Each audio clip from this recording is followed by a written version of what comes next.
ಕರ್ನಾಟಕದಲ್ಲಿ ಹುಟ್ಟಿಲ್ವಂತೆ ಹನುಮಂತ, ತಿರುಪತಿಯಲ್ಲಿ ಜನಿಸಿದ್ನಂತೆ ಆಂಜನೇಯ, ಯುಗಾದಿ ದಿನ ಸಾಕ್ಷ್ಯ ನೀಡುತ್ತಂತೆ ಟಿಟಿಡಿ. ಇದೇ ಹೊತ್ತಿನ ವಿಶೇಷ. ಹೇ ಹನುಮಾನ್ ಇದೇನ್ ಗೋವಿಂದ.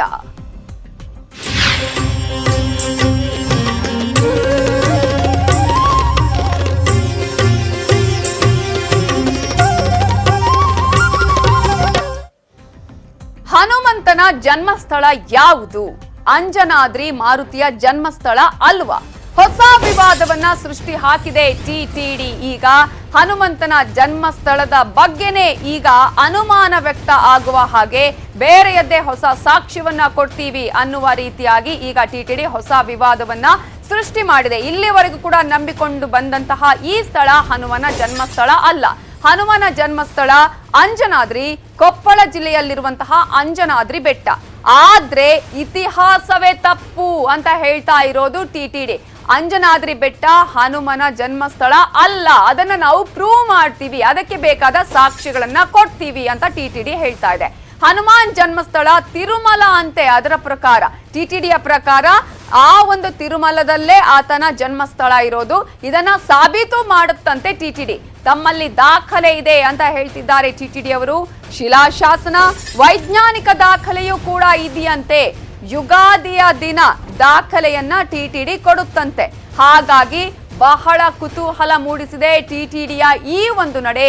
ಇಲ್ಲಿವರೆಗೂ ಕೂಡ ನಂಬಿಕೊಂಡು ಬಂದಂತಹ ಈ ಒಂದು ಜನ್ಮಸ್ಥಳದ ಬಗ್ಗೆ ಈಗ ಅನುಮಾನವನ್ನ ಸೃಷ್ಟಿಸಿದೆ. ಕಳೆದ ವರ್ಷವೇ ಈ ಒಂದು ವಿಚಾರದ ಬಗ್ಗೆ ಅನುಮಾನವನ್ನ, ತಗಾದೆಯನ್ನ ತೆಗೆದಿದ್ರು ಟಿಟಿಡಿ. ಸೊ ಈ ಬಗ್ಗೆ ಸಂಶೋಧನೆಗೆ ಸಮಿತಿಯನ್ನ ಕೂಡ ಟಿಟಿಡಿ ರಚನೆಯನ್ನ ಮಾಡಿತ್ತು.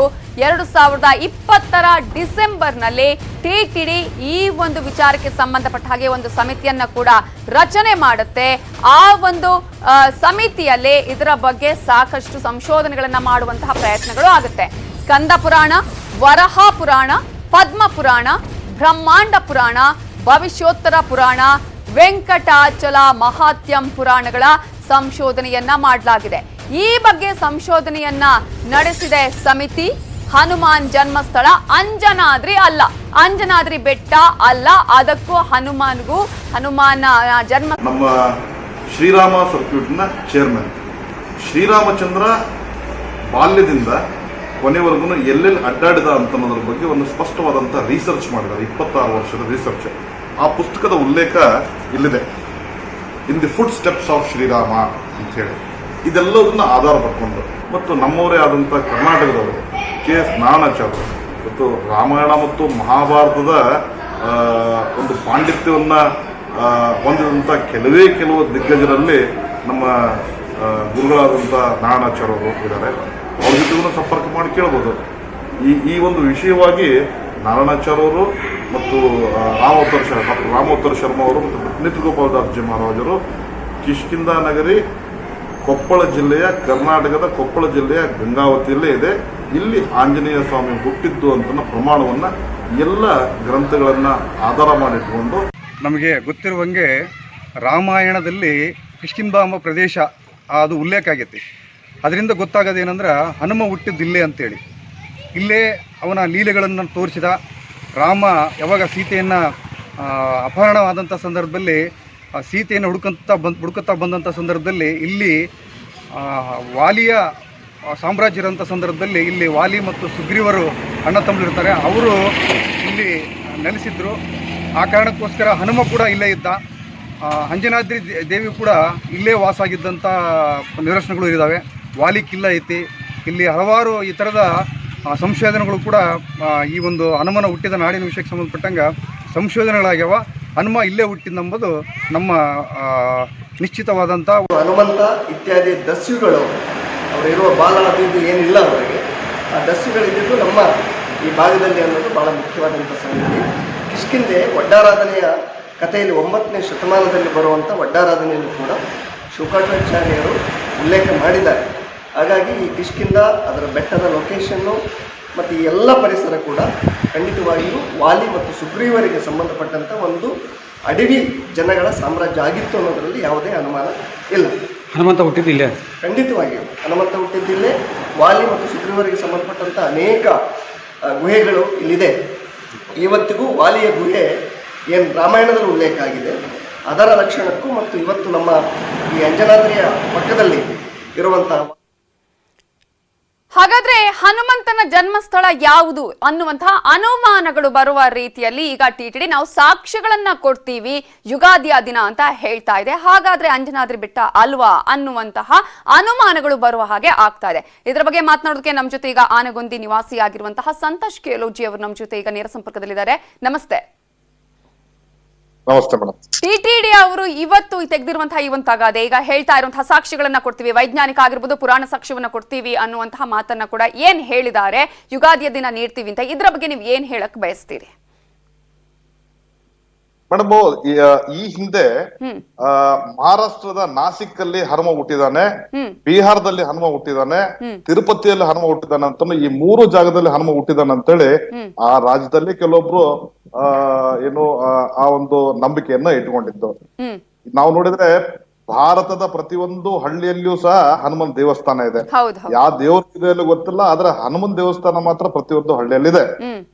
ಗಂಗಾವತಿ ನಗರದ ಆನೆಗೊಂದಿ ಭಾಗದಲ್ಲಿ ಹನುಮ ಹುಟ್ಟಿದಾನ ಅಂತ ಅನ್ನೋದಕ್ಕೆ ಶಿವ ಪುರಾಣದಿಂದ ಹಿಡಿದು ವಾಲ್ಮೀಕಿ ರಾಮಾಯಣ, ಆನಂದ ರಾಮಾಯಣ, ತುಳಸಿ ರಾಮಾಯಣ ಅಧ್ಯಯನ ಮಾಡಿದಂತ ನಮ್ಮ ಅಯೋಧ್ಯ ನ್ಯಾಸ್ ಕಮಿಟಿಯ ಅಧ್ಯಕ್ಷರಾದಂತ ಪರಮ ಪೂಜನೀಯ ನೃತ್ಯ ಗೋಪಾಲ್ ದಾಸ್ ಜಿ ಮಹಾರಾಜರು ಇವತ್ತು ರಾಮ ಮಂದಿರದ ಅಧ್ಯಕ್ಷರು ಅವರೇ ಇದ್ದಾರೆ. ಅವರು ಇದನ್ನ ಪ್ರಮಾಣಿಸಿದ್ದಾರೆ.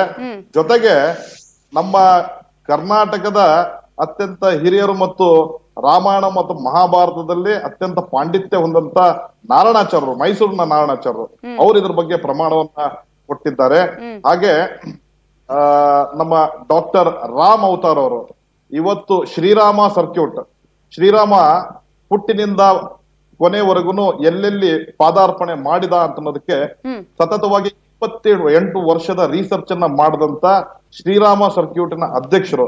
ಶ್ರೀರಾಮ ಸರ್ಕ್ಯೂಟ್ ಭಾರತ ಸರ್ಕಾರ, ಕೇಂದ್ರ ಸರ್ಕಾರ ಮಾಡಿದಂತ ಒಂದು ಸಂಸ್ಥೆ. ಸೊ ಆ ಸಂಸ್ಥೆಯ ಹಿರಿಯರಾದಂತ ಡಾಕ್ಟರ್ ರಾಮ್ ಅವತಾರ್ ಅವರು ಸಹ ಹನುಮ ಹುಟ್ಟಿದ್ದು ಕಿಷ್ಕಿಂಧೆಯಲ್ಲಿ, ಕಿಷ್ಕಿಂಧ ಇರೋದು ಗಂಗಾವತಿಯಲ್ಲಿ ಅಂತ ಅನ್ನೋದು ಪ್ರಮಾಣ ಆಗಿದೆ.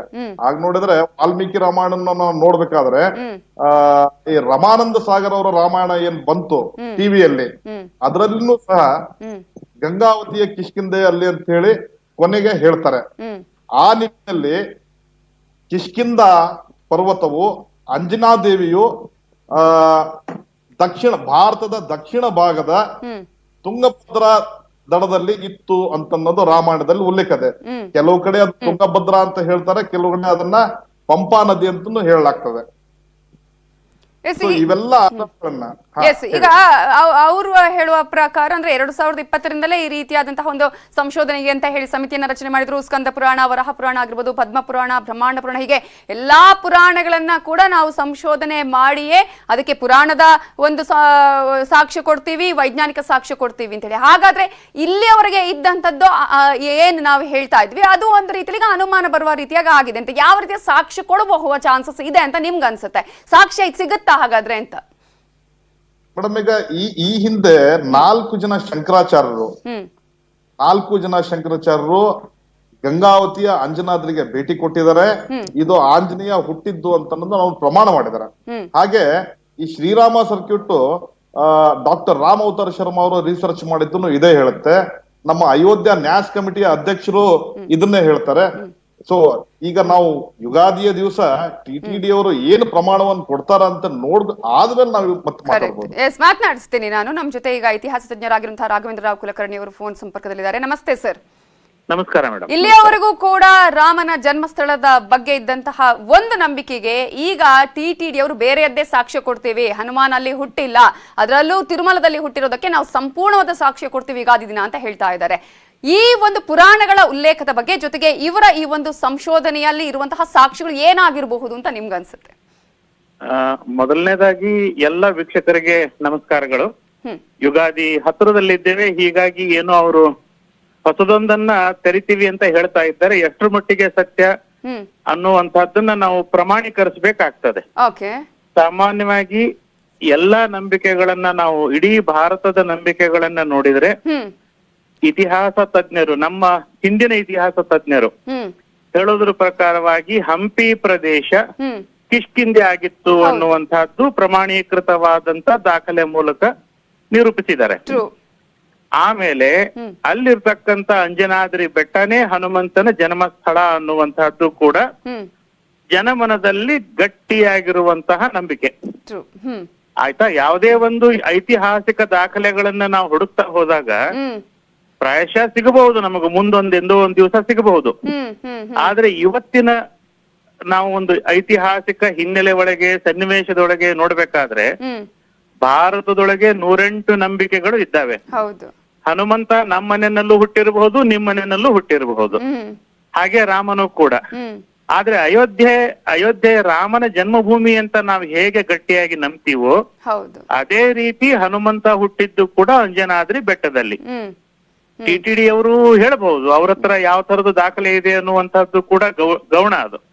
ಹ್ಮ್ ಯಾಕಂದ್ರೆ ಕಿಷ್ಕಿಂದೆ ಅನ್ನುವಂತಹದ್ದು ಹಂಪಿ ಪ್ರದೇಶ ಅನ್ನೋದಕ್ಕೆ ಹ ಸಾಕಷ್ಟು ಪುರಾವೆಗಳನ್ನ ಪ್ರೊಫೆಸರ್ ಎ ಸುಂದರ ಅವರು ಹ್ಮ್ 60-70ರ ದಶಕದಲ್ಲೇ ನಿರೂಪಿಸಿದ್ದಾರೆ. ಹ್ಮ್ ಸೊ ಟಿಟಿಡಿ ಅವರಿಗೆ ಯಾವ ಹೊಸ ಮತ್ತೆ ದಾಖಲೆ ದೊರಕ್ತು ಅನ್ನುವಂತಹದ್ದು ಪ್ರಾಯಶಃ ನಾವು ನೋಡ್ಬೇಕು, ಕಾದ್ ನೋಡೋಣ. ಓಕೆ. ಅಂದ್ರೆ ನಾವೀಗ ಯಾವುದೇ ಒಂದು ದೇವರು ಹೋಗುವಂತ ಸಂದರ್ಭಗಳಲ್ಲಿ ಕೂಡ ಅಥವಾ ಅವರು ಬೇರೆ ಬೇರೆ ಕಡೆಗಳಿಗೆ ಹೋದಂತ ಸಂದರ್ಭದಲ್ಲಿ ಇಲ್ಲಿಗೆ ಬಂದಿದ್ರು ಅನ್ನುವಂತಹ ವಿಚಾರಗಳನ್ನ ನಾವು ಪುರಾಣಗಳಲ್ಲಿ ಓದ್ತೀವಿ ಅಥವಾ ತಿಳ್ಕೊಳ್ತೀವಿ ಅಂತ ಹೇಳಿ, ಆ ತರದ ಏನಾದ್ರೂ ಸಾಕ್ಷ್ಯಗಳನ್ನ ಇಟ್ಟುಕೊಂಡು ಹೇಳುವ ಚಾನ್ಸಸ್ ಇರುತ್ತಾ ಹೇಗೆ? ನೋಡಿ, ರಾಮ ಲಕ್ಷ್ಮಣ ಸೀತೆ ಹ್ಮ್ ವನವಾಸಕ್ಕೆ ತೆರಳದಂತಹ ಒಂದು ರೂಟ್ ಮ್ಯಾಪ್ನು ಕೂಡ ಇವತ್ತು ನಾವು ಮಾಡಿದ್ದೇವೆ. ಹ್ಮ್ ಎಲ್ಲೆಲ್ಲಿ ಯಾವ್ಯಾವ ಮಾರ್ಗವಾಗಿ ಹೋದ್ರು ಅನ್ನುವಂತಹದ್ದು. ಹ್ಮ್ ಸೊ ಅವರು ಶ್ರೀಲಂಕಾಕ್ಕೆ ಹೋಗಬೇಕು ಅನ್ನುವಂತ ಸಂದರ್ಭದೊಳಗೆ ಹ್ಮ್ ರಾಮೇಶ್ವರ ಅನ್ನುವಂತ ಜಾಗ ಉದ್ಭವ ಆಗಿದ್ದೇ ರಾಮ ಅಲ್ಲಿ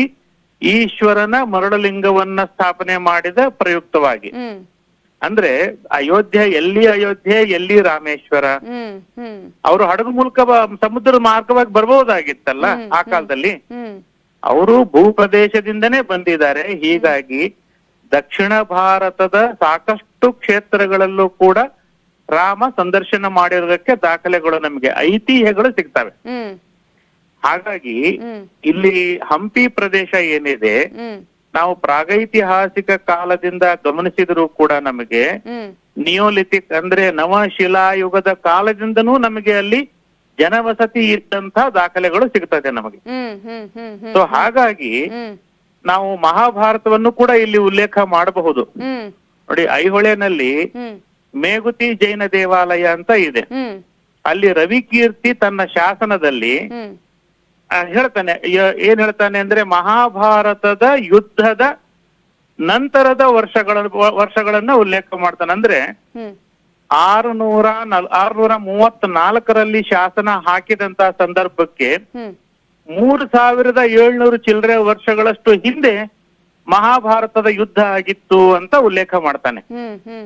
ಅಂದ್ರೆ ಮಹಾಭಾರತದ ಯುದ್ಧ ನಾವು ಒಂದು 4000 ವರ್ಷಗಳನ್ನೇ ಇಟ್ಕೊಳ್ಳೋಣ. ಈ ಲೆಕ್ಕಕ್ಕೆ 4,500 ವರ್ಷ ಇಟ್ಕೊಂಡ್ರು ಕೂಡ ಅದ್ರ ಹಿಂದೆ ರಾಮಾಯಣ ಯಾವಾಗ ಆಗಿತ್ತು ಅನ್ನೋದನ್ನ ನಾವು ಖಂಡಿತವಾಗಿ ಊಹೆ ಮಾಡಬಹುದಲ್ವಾ? ಟ್ರೂ ಹೌದು.